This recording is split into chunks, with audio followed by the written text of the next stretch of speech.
Today I'm going to show you how to make this oven-baked chunky stew that is really easy and really tasty. Okay, so we're going to start with some beef stew meat. You can use 1 to 1.5 pounds for this recipe. That'd be about 500 to 750 grams, somewhere in there. I've got some that's already cut into beef stew chunks, stew-sized chunks, but you can just buy it yourself and cut it too.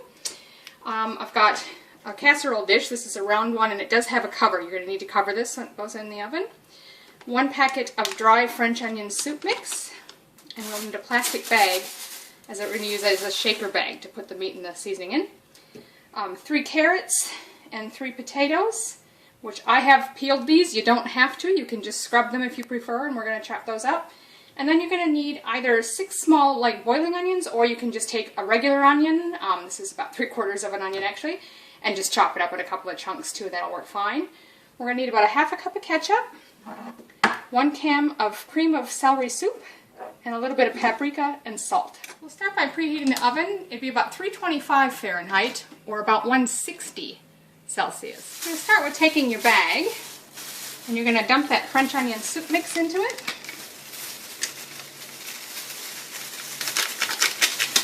Use paper bag, plastic, doesn't matter. And then you want 1/2 teaspoon each of your paprika and your salt. And then there's 1/2 teaspoon of salt going in as well. Mix that together. And what we're going to do is take your meat chunks and put them right in the bag and mix it all around to get the seasoning evenly coated over the meat. I find it easier to get a little bit of air in there, and then you can toss it around. And once you've done that, you can let the air out and just by hand sort of smush it around a bit more to make sure you get everything well coated. Okay. When you've got the meat coated, we're just going to dump it straight into the bottom of our casserole dish. And just smooth that out evenly as possible. Okay, so our vegetables, I'm just, because I like my stew chunky, I'm just going to make kind of bigger chunks. You cut them whatever size you like. But it's going to be in the oven for a while, so I don't think you want them too small. The potatoes, you can probably just quarter those, and that would be small enough.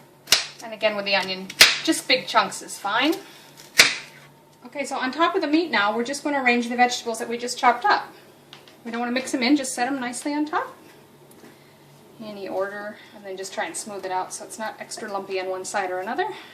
Now lastly, to make the sauce or the gravy that's going to be in this stew, you're going to take your can of cream of celery soup and put that into a container so you can mix it. Strange it may sound, we're going to put the 1/2 cup of ketchup in with the soup.